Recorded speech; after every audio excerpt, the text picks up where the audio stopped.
आदिवासी व दलित समाजाच्या विविध संघटनांकडून आज 21 ऑगस्ट रोजी भारत बंदमध्ये सामील होण्यासाठी आवाहन करण्यात आले। माननीय सुप्रीम कोर्टाने SC/ST कोट्यातून कोटा देण्याचा निर्णय घेतला होता, तर SC/STच्या प्रवर्गात क्रिमिलेअर लागू केल्याने आरक्षण संघर्ष समितीकडून बंदची हाक देण्यात आली होती।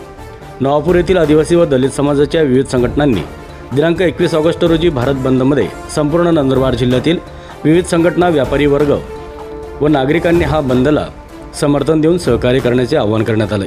दरम्यान तहसीलदार आणि पोलीस निरीक्षक नवापूर यांना भारत बंदला पाठिंबाबाबत निवेदन देण्यात आले होते। यावेळी आम आदमी पार्टीचे जिल्हा समन्वयक अरविंद वळवी, RPIचे नेते आणि माजी नगरसेवक चंद्रकांत नगराडे, लाजरस गावित, ॲडव्होकेट राहुल शिरसाट, विकी विराडे, सुनील वाघ, विजय तिजवीज व अनेक संघटनांचे पदाधिकारी, कार्यकर्ते उपस्थित होते। 1 ऑगस्ट 2024 रोजी माननीय सर्वोच्च न्यायालयाने SC आणि ST यांच्या आरक्षणाबाबत उपवर्गीकरण आणि क्रिमिनल लावण्याचा जो निर्णय दिलेला आहे तो निर्णय असंवैधानिक आहे। त्याच्या विरोधामध्ये भारतामध्ये भारत बंद आहे आणि त्या भारत बंदमध्ये आम्ही सर्व विविध पक्षाचे, संघटनाचे, आदिवासी, दलित बांधव आमचाही सहभाग नोंदवण्यासाठी आम्ही नुकतेच तहसीलदार यांना निवेदन सादर केलेले आहे।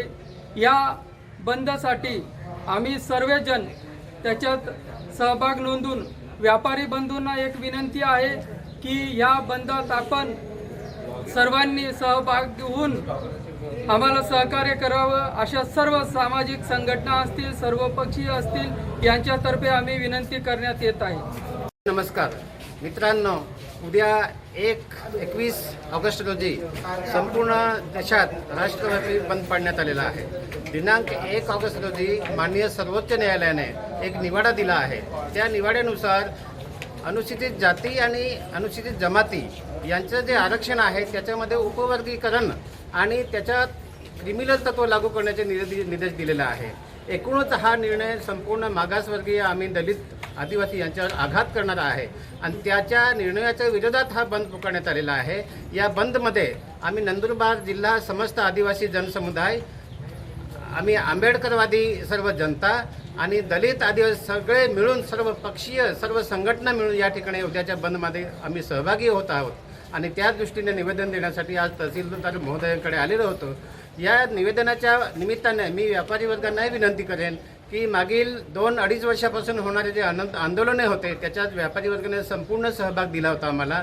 प्रथमतः त्यांचे धन्यवाद म्हणतो मी आणि उद्याच्या बंदसाठी पुन्हा अपील करेन, आवाहन करेन की उद्याच्या दिवशीही आम्हाला आपली जी दुकानं आहे ती बंद ठेवून आपण या बंदमध्ये सहभागी व्हावे आणि या मागासवर्गीयांच्या उन्नतीसाठी किंवा त्यांच्या रक्षणासाठी जो आंदोलन आहे त्याच्यामध्ये सहभागी व्हावे, असं मी या ठिकाणी अपील सर्व मागासवर्गीय जनतेच्या निमित्ताने यांना करतो। थांबतो। जय हिंद, जय महाराष्ट्र, जय आदिवासी।